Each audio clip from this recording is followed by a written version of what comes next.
Texto de las diversas reformas estructurales que fueron avaladas durante los últimos años por el Congreso de la Unión, el Instituto Belisario Domínguez del Senado de la República organizó el seminario Reformas Estructurales, Avances y Desafíos.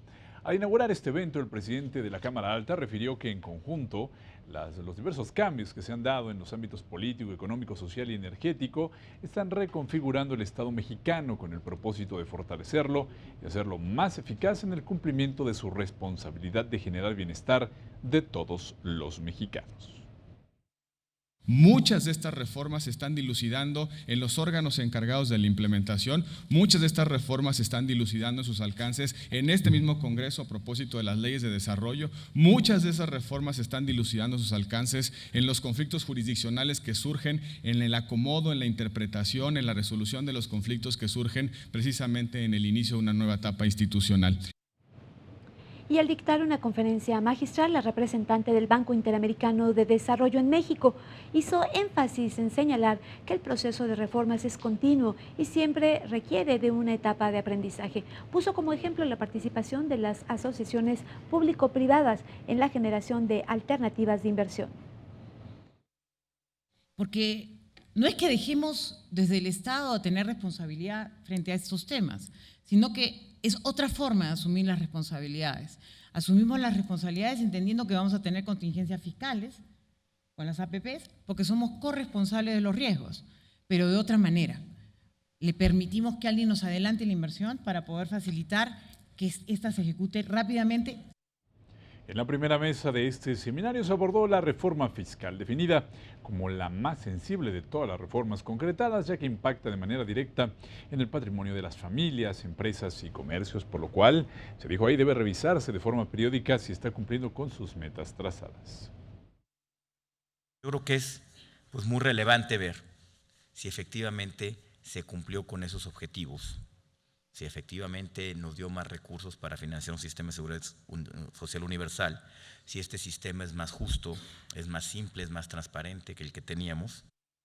En cuanto a los ingresos tributarios, efectivamente estos se fortalecieron, hubo una mayor recaudación tributaria en el país. Sin embargo, estos recursos sirvieron para mitigar la caída en los ingresos petroleros. Una recaudación tributaria que ronda el 12% del PIB, si que se queda bajito del 14%, si le pones las cuotas a la seguridad social, que cualquier medida de presión fiscal se deben considerar, 14 puntos del PIB no nos da para sostener un Estado moderno. Y en la mesa 2 se analizó la reforma laboral, la que fue instrumentada en el año 2012.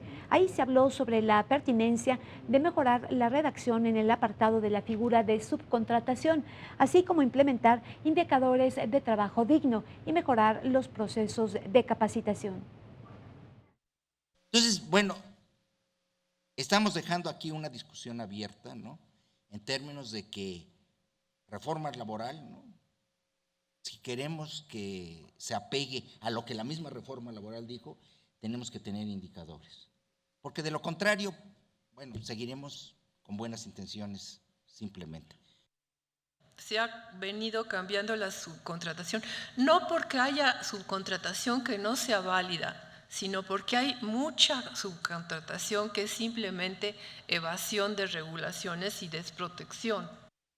Otro aspecto que dificulta también ese proceso de capacitación es la alta rotación del trabajo, que genera un círculo vicioso con los salarios, con los ingresos, es decir, en la medida en que se demanden una serie de, que se ofrezcan una serie de empleos de baja calificación y de bajos ingresos, habrá poca retención de trabajadores.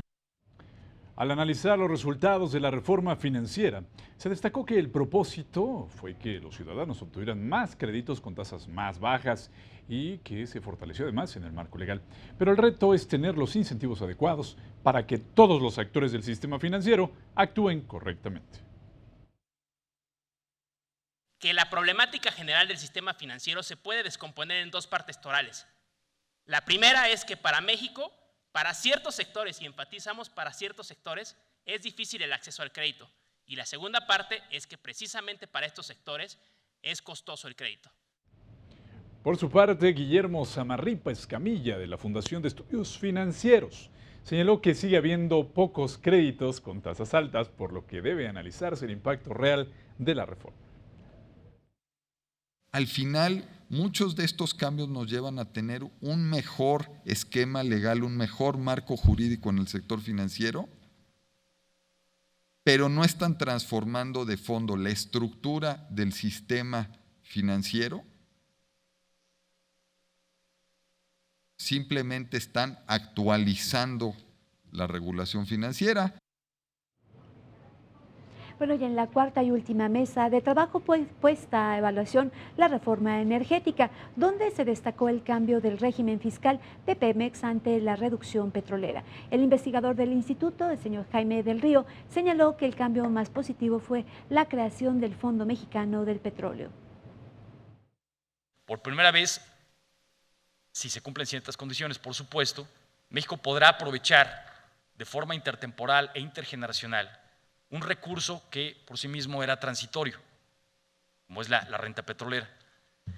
Si se facilita la acumulación de ahorro de largo plazo, se podrá generar una palanca de desarrollo a partir de este fondo.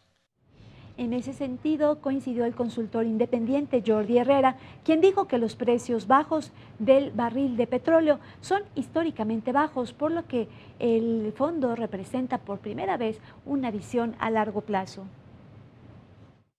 Con lo complejo que se tornó el entorno internacional, habría que agregar también cambio climático. En términos generales, cumple la reforma, se adapta el país a las necesidades que se tienen por parte de los ciudadanos, aunque, y lo dejaré para algún otro punto, creo que sí hay cosas que se han dejado fuera de la mesa que son importantes hacia el futuro